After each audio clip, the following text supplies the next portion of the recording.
always know we're in for a good episode of the OHL podcast when we get a former goaltender. Actually, Ken, do we even call you former goaltenders, or once a goaltender, always a goaltender? Is that how this I works? think you're always a goalie. We love the stories we get from goalies. And the question I always start with is why? Why would anyone subject themselves to this position in hockey? What were you thinking, Kenny? I'm not sure, but I know my son wanted to try it when he was a kid, and I said, absolutely not. So you learned your lesson, is what you're saying. I sure did. What got you started in goaltending? Well, what got me started was, I was in elementary school, and I loved hockey as a kid. We played ball hockey and did all that stuff, and then we grew up in pretty frugally, and went to school and did all that and followed hockey. We always watched Hockey Night in Canada and things like that, but playing was another thing. But I got kind of close to the game in grade 4, just going to watch the school hockey team play, and I got close to the guys, got close to the coach, the group, and I was on the bench, filling water bottles and doing all that, and then one day our goalie got hurt in grade 4, and nobody piped up to go in, and I love playing ball hockey, and I could skate a little bit, so I ended up going in to fill in for him, for this kid named Glenn, and we had some success, and moving forward, I that's what I did, was I played for the hockey team for the rest of the year. Amazing. And it's usually that sort of situation, right? There's some kind of emergency, or the kid that doesn't skate all that well, that was That's me, right. ends up being stuck in net too. Exactly. At what point along the way did you realize that maybe, just maybe, there's something that can come of this? Well, I ended up playing for our elementary school for the next 2 years, and then at the end of the year, there's always a championship game. And in Toronto, they held a championship day for all the schools and levels, and that down at Maple Leaf Gardens.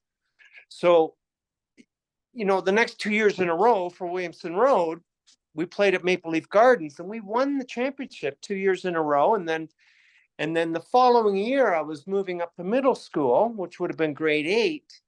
And then I played for them. And after my first year there, the coach of the team, he'd also coached an MTHL team in the city, and asked me if I would play MTHL hockey. So that's what I did. Is I moved along and played MTHL hockey for him, and I played a year there for Globe, and then the Toronto Young Nats held tryouts, and they asked me to go and try out there, and I made the team as a Toronto Young Nat, and playing midget major hockey from high school, or from junior school.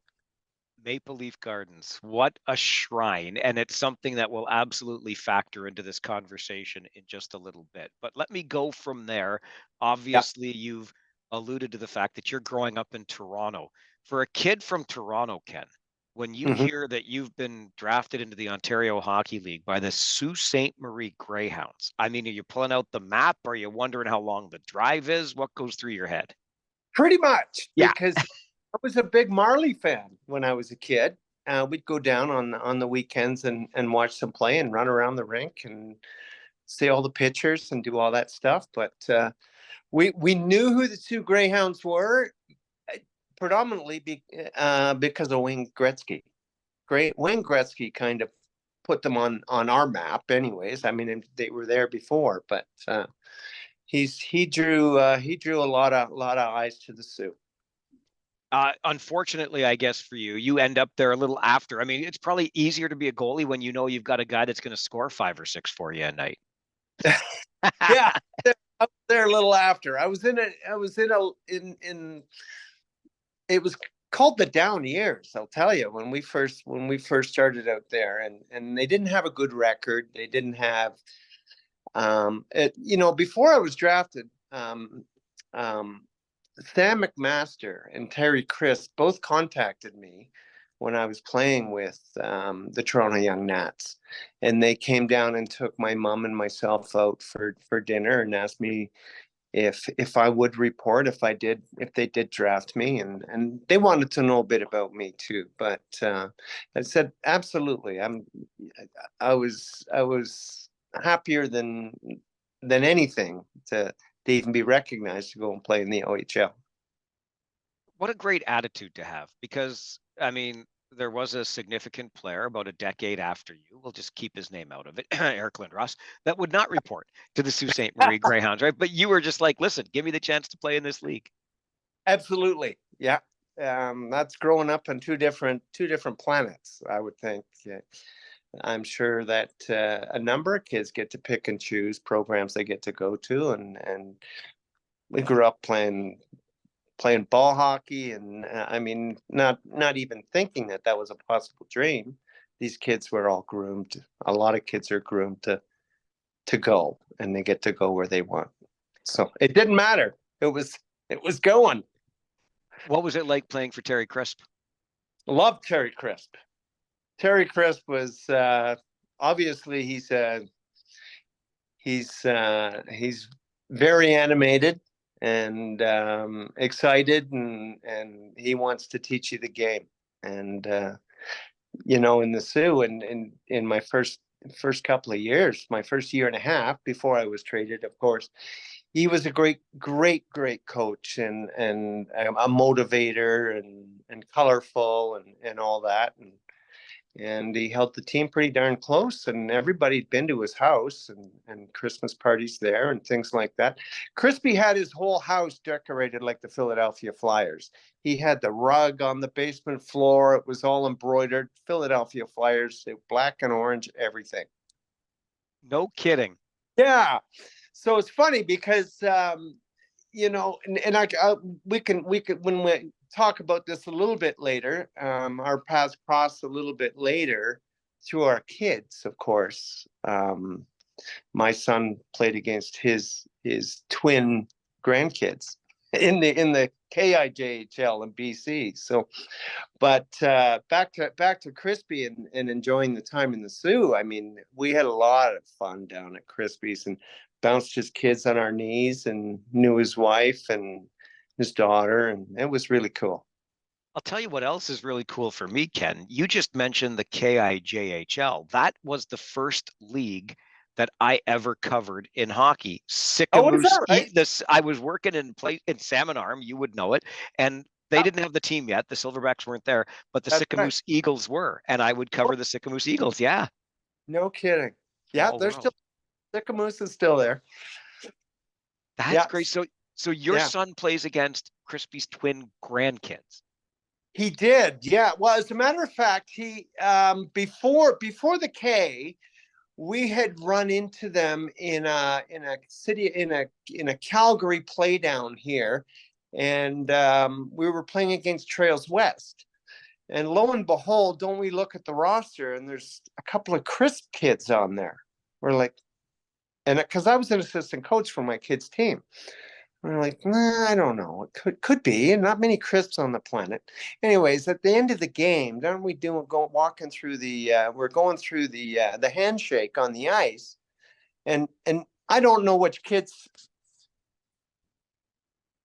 I don't know which kids I'm looking at. I'm sorry, my battery was just a little low. And at the end of the lineup, aren't I shaking Tony Crisp's hand at the end of the lineup? And I'm like, oh my God, Tony. I said, you were the last person I would have expected to run into in the middle of a rink at my son's game. And I said, are those your boys? And he said, yeah. And so we got talking, and I sent my best to Crispy. And so don't the kids end up playing together in Princeton Posse, I believe they were playing for. And my son was playing for the Kelowna Chiefs. And then we all got together, we got some pictures, and we got them sent off to Crispy and stuff like that. It's kind of cool. Amazing. Decades later, but those ties still bind, don't they? Absolutely. Yeah, no, it's it's you don't realize what a small world it really is. You talked, Ken, about, being at Crispy's place for Christmas parties and stuff. And I'm guessing that when you're up there in the Sioux, there's to some degree some isolation. So the team has to be like there for each other, both on and off the ice. Absolutely. Yeah, we all went to school together. We ate together. We were on the ice together every day. Yeah, I mean, some kids went to different schools, but we all saw each other every day for sure. So, and then we all decided, like, if we weren't in school, that we had our favorite restaurants and different things like that. We'd all meet at all the time. So, yeah, it was really good. Along with learning from Terry Crisp and being guided by him, you had another goaltender up there in the Sioux with you by the name of Van Beesbrook. I guess it worked out okay for him in hockey. I don't know. Yeah, I'd say. Well, it's funny, and I had no idea about John Van Beesbrook until my first camp there, and I expected to make the team. I was the first goalie selected in that draft, so I kind of expected to make the team. And lo and behold, there was another kid there. There was a Dan Lange. He was drafted. He was drafted behind me, but Van Beesbrook was there as a walk-on from Detroit Little Caesars. So, and apparently there was a mix-up with I guess the other kid from the Detroit Little Caesars was drafted, and but they had lost Beezer's jersey at the tournament when he was playing for Detroit Little Caesars, and he had to wear the other goalie's jersey. And lo and behold, he stands on his ear for that tournament, and he gets drafted under the name bar that he was wearing. So, so the other goalie got drafted. Beezer was a walk on, and Sam, being pretty shrewd, knew what it was. So he knew who he was. So he invited him to the Sioux, and he didn't miss a beat.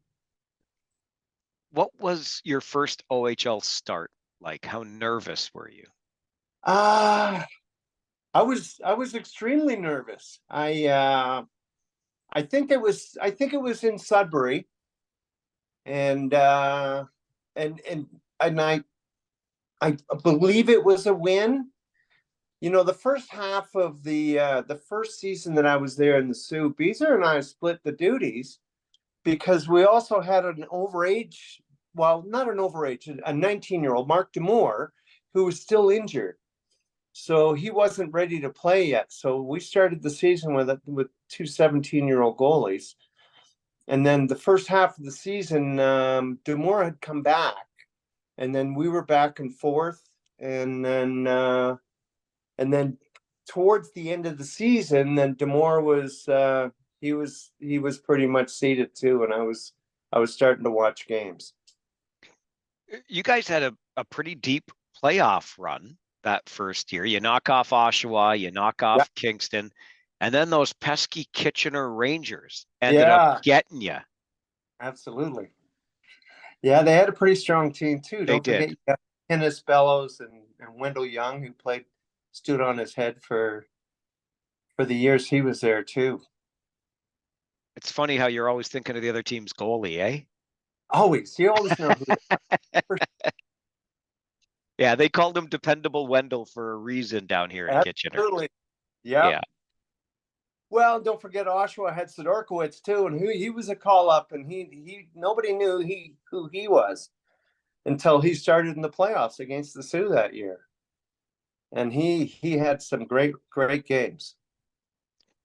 You talked about that first start being in Sudbury, which is a close trip for the Sault Ste. Marie Greyhounds. What was travel like for you? Well, travel, you know what? I kind of enjoyed it. I felt like I was a young 17-year-old when I went. So, closer I was, and with more guys, and my roommate was Steve Smith, and we had a great time. I love the road trips, but starting in Sudbury was huge for me. I knew it was a big rivalry, and you know, playing in that was just kind of broke the ice for me. And then, I got some starts through the rest of our trips up to at least midway through the season, maybe closer to the end even. Maybe to the back third is when Demore came back. But I played in some good rinks there. I mean, I played in London, played in Toronto. I got to start at Maple Leaf Gardens. It was amazing. That's got to be for a Toronto kid. I remember when I was co-oping, Ken, as part Yeah, of my broadcasting program, and I got to spend 5 consecutive weekends on the truck for Hockey Night in Canada yeah, at Maple Leaf Gardens. And just as a Waterloo region boy, Leafs fan lifelong, like that was amazing for me. But to play there as a kid that grew up yeah. in Toronto, come on, come on. It was so cool. Well, Yeah. it was so cool for me too because I mean we caught the odd Leaf game. I mean we didn't afford a lot of Leaf tickets when I was a kid, but we always watched them, and then we always went and watched the Marlies play. So it was very cool to be on the surface for sure. Who did you look up to? Who did you idolize as a young hockey player? Oh my God, who didn't love Palmetier if you were Absolutely. a And did you copy any of the style? Like, would you skate out as far as the blue line to? I think yeah, he was kind of my guy actually. So yeah, I'd do anything to try and stop a puck. So yeah. How difficult was it for you the next year when you get traded away from that team that drafted you to, of all places, an expansion team in Yeah. Belleville? Well, for me, you know what, it was my opportunity, but I had met a girl in the Sioux, and it was breaking my heart to go, and I was kind of torn, and then when it was all said and done, I saw the light and went and did her, and I thought, what a great opportunity. Well, then let's not forget though, I had to go to Belleville and then try and earn a starting position there too, because when I walked in there, they had Darren Pang, and he was a high pick for Belleville at their first year. I was going to ask about Panger because, much like Yeah, Beezer up in the Sioux, you're walking into a place with another very good goaltender, but you guys pretty much split duties that first year we you were did, there. Yeah. we did, and then they ultimately traded Panger in the end. And then I had my own ups and downs and family stuff to deal with in the end, and it's just a grind. So I ended up at the end of everything for me. I went and played another year in the OJHL for the Newmarket Flyers under Terry O'Brien there. Why did you So make that that decision? well, you know what, I had after my first year was over in Belleville, I had a really good year that year, and I got an invite and I went to New York Rangers training camp, and that was amazing. We had a couple of teammates from Belleville that went as well, so it was really cool. Maple Leaf Gardens and Madison Square Garden, Ken? Madison Square Gardens, but let's keep in mind the training camp was at Rye Playland,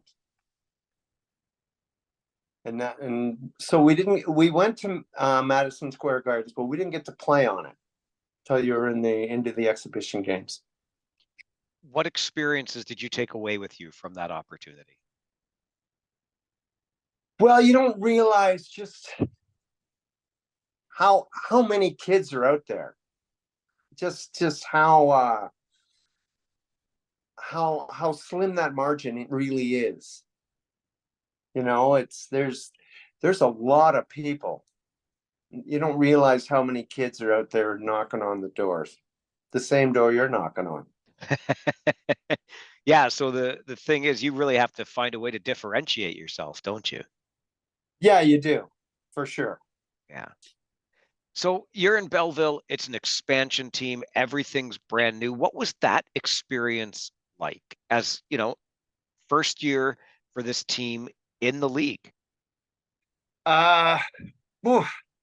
Well, you knew you weren't going in there to blow any doors off any gates in terms of winning a lot of games. So we had a pretty crazy crew that Mav put together in terms of roster. Don't forget we had Dan Quinn, we had Craig Cox, we had Marty McSorley, we had Ali Budarak.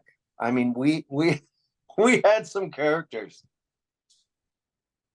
Yeah, and I think all of those characters were called upon early in the season. I think again it was a game in Kitchener, and oh my goodness, what a humdinger! I know. We had a lot of brawls everywhere. Like, and Mav was no stranger to it, eh? That was just kind of Mav's way of growing up himself. So Aaron Bell, yeah, Aaron Bell, who is still up in the Quinte region and a terrific guy and a historian of the Bulls and a previous guest on this podcast, wrote about that first year and said sometime around February, Mav called you all together as a team and said, you guys, you got to be tougher if you want to win games. Do you remember much about that meeting? Oh, I do. And he's like, he said, and that goes for my goalies. And that it goes from the goalie out. Everybody's got to get their nose dirty. And we did. I mean, I ended up in deep trouble at Maple Leaf Gardens, going from one end to the other and fighting Bruce Dowie. So Dave Branch he suspended me for the rest of the year. And there was, what do we have? 8 regular season games left, and we're on the edge of making the playoffs. We didn't end up making the playoffs, but that's what Mav wanted, and it was he kind of incited you. That's what I said earlier when Maple Leaf Gardens would factor back into this, because I'd read about that, and right after the speech from the coach, you got yourself into one at Maple Leaf Gardens. So did Dowie want to go, or were you just going to make sure this happened? Well, I had to go because Dowie had jumped in as a second man in on a fight at the other end by his net. So Mav's looking at me, and I see his teeth falling out of his. I said, "I'm gone. Don't worry." So I went from my net all the way down. Had you had other fights? Did you have any other fights after that one? Yeah, I had a few. I had one with Stephen Ritchie at the center ice in Kingston, and I had a fight with Greg Gilbert at Maple Leaf Gardens in another game. But yeah, once you kind of get the taste of it, you kind of have a bit of fun with it, and you kind of forget what you're really there for. I guess that's just par for the course in 1980s OHL hockey. It was for sure. Is there a technique, Ken, as a goaltender? Like, what do you do? Your mask comes off, right? You're unlike the players. You don't leave your helmets on. Well, the mask usually comes off, but you're trying, if you can, to leave your blocker on and get a hold with your glove hand. Keep swinging. Incredible. And I guess these types of events were commonplace in that whether you got involved or not, you listed off the guys that you had there in Belleville, especially. I mean, you were no strangers to the physical play. No, not at all. And most teams kind of had that game circled because they knew what was coming to town. We felt like a 3-ring circus going into town, and they weren't playing the top team, but they knew it'd be a busy day. Right. So if you couldn't beat them on the scoreboard, just leave them a reminder that they had played the Belleville Bulls. Exactly. Yeah. What was it like playing for Mav? Obviously, you've alluded to some expectations that he certainly had of you. Mav, Mav he's a funny guy, man. He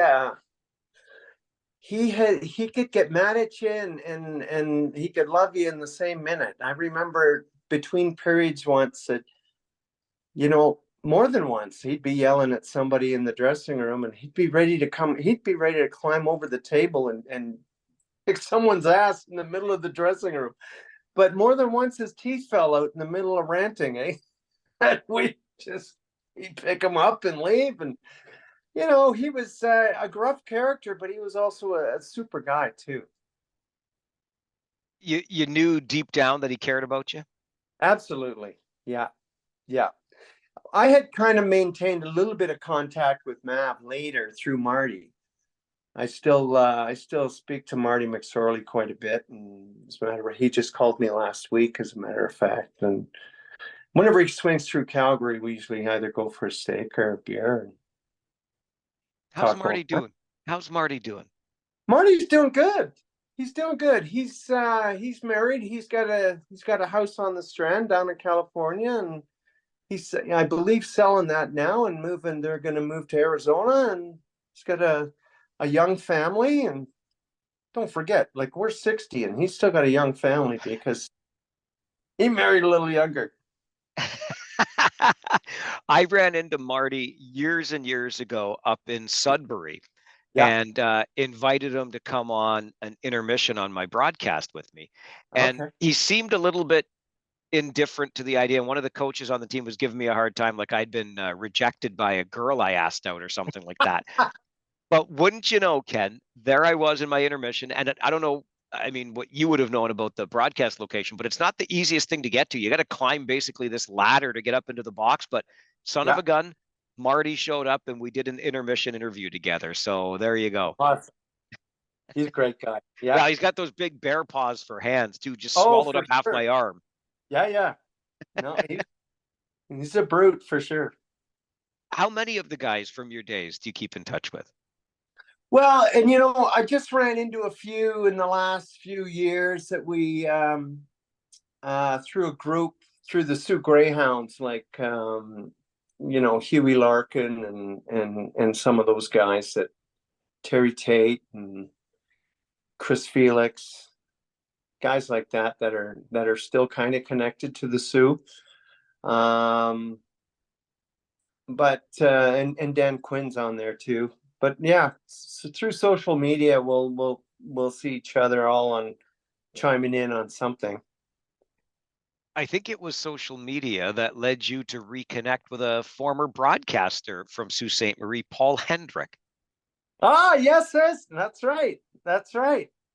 We had connected through Facebook, and he was in town with the Leafs, of course.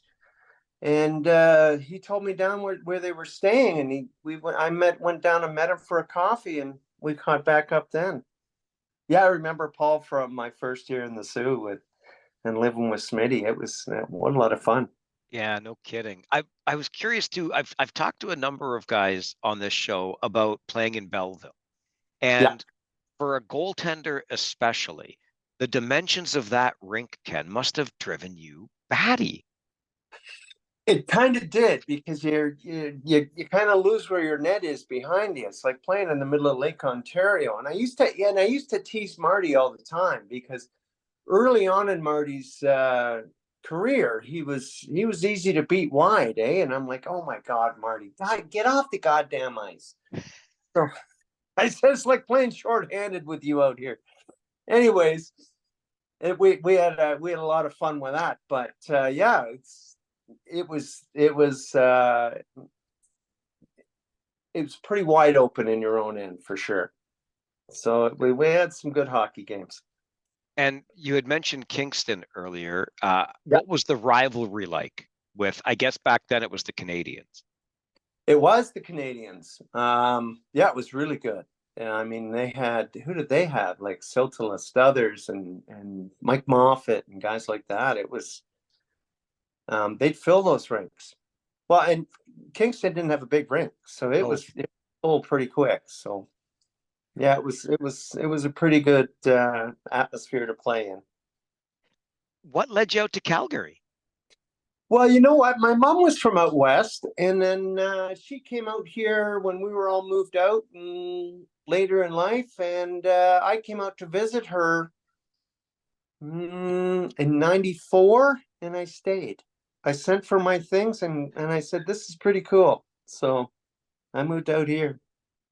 It's a completely different vibe than the mega city of Toronto, isn't it? It is. It is. And in Toronto, I grew up in a small part of Toronto though, in the beaches, and that was a beautiful neighborhood. I enjoyed it there. But you had to be able to afford to stay in the beaches, and you got to work and you got to do all that. And when I came out to visit my mom, I thought this is beautiful out here.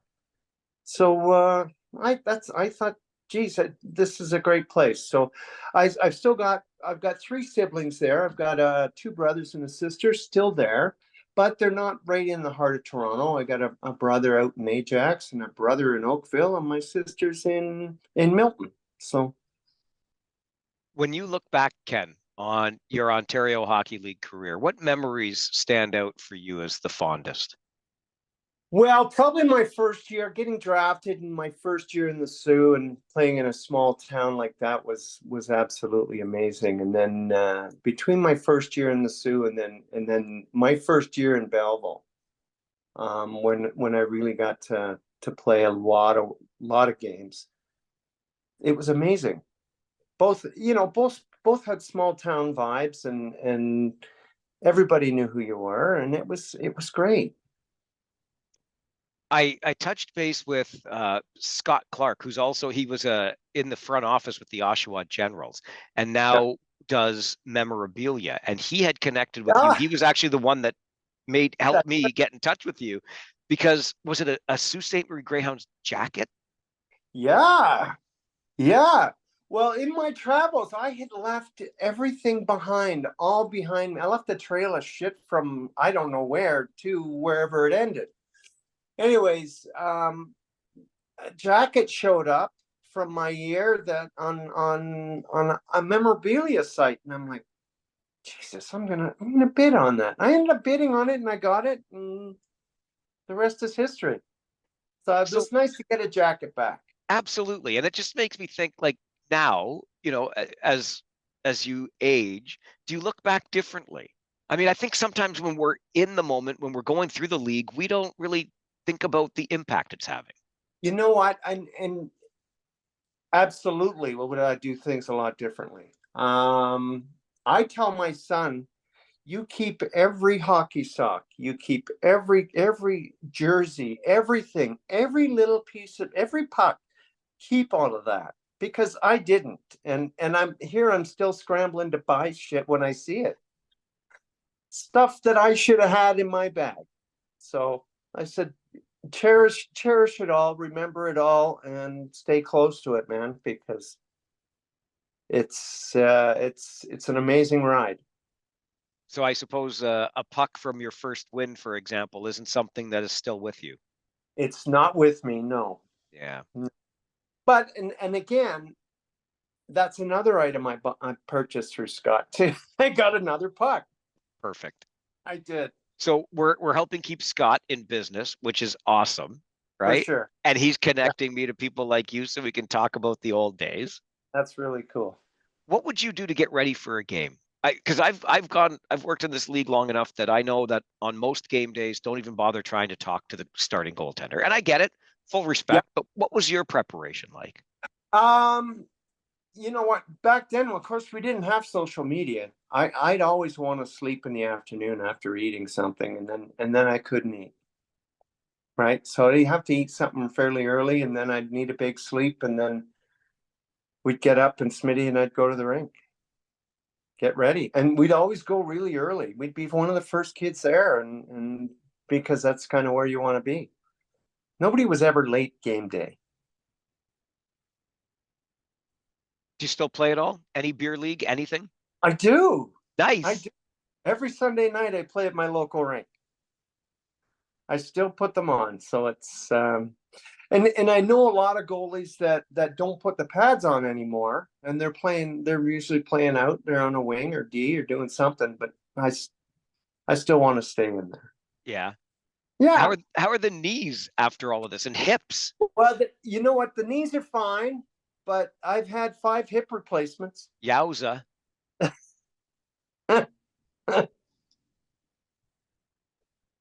So yeah, I don't know that I'll go for a 6, but I've had 5. But you're still out there battling. That's all that I counts. am, for sure I am. Ken, it's been What's fun. really good though, what's really good is when my son comes home at Christmas or something and he can play with us. So it's nice to be able to play with your kid. Sure. Where's he right now? He's playing for the Okanagan Lakers in the BCIHL. He's going to UBCO. Nice. Yeah. And you didn't try to talk him out of hockey, eh? No way. Like this is like his, when his last couple of years in the K, because he went there early as a midget with the Kelowna Chiefs, and in his last year he was the captain there, but he started university in his second year in the K, but only taking a couple of courses at UBCO. And then when his time come to an end with the K, the Okanagan Lakers had their first season start, and they recruited him to go and play there. So it's been 6 years for him for a 4-year undergrad. I said, you want to do it? You want to play again? Now's the time to do it. So he's doing it. And when you get the chance to play against him, how much or with him, how much of a friendly rivalry is there? Hey, Dad, I beat you top glove. Yeah, I bait him too, right? I bait him. But he would always play against me for sure. We have to do it that way. Of course. Yes, of course. Of course. So as a kid that grew up in Toronto, now I'm curious, and we talked about how much fun it would have been playing in Maple Leaf Gardens and Paul Matier and all that stuff. But are you a Flames fan now, Ken? I am through and through a Flames fan. No kidding. Absolutely. You turned on us, Ken. I did. Well, God, what a good bunch of guys out here. And as a goalie, I fell in love with Mika Kiprasov. I was like, this guy was something else. So yeah, we are through and through Flames fans. Well, I guess that's allowed, all things considered, right? Yeah, for sure. Listen, it's been fun getting the chance to chat with you. Thanks very much for making the time to do this. No problem, man. Anytime.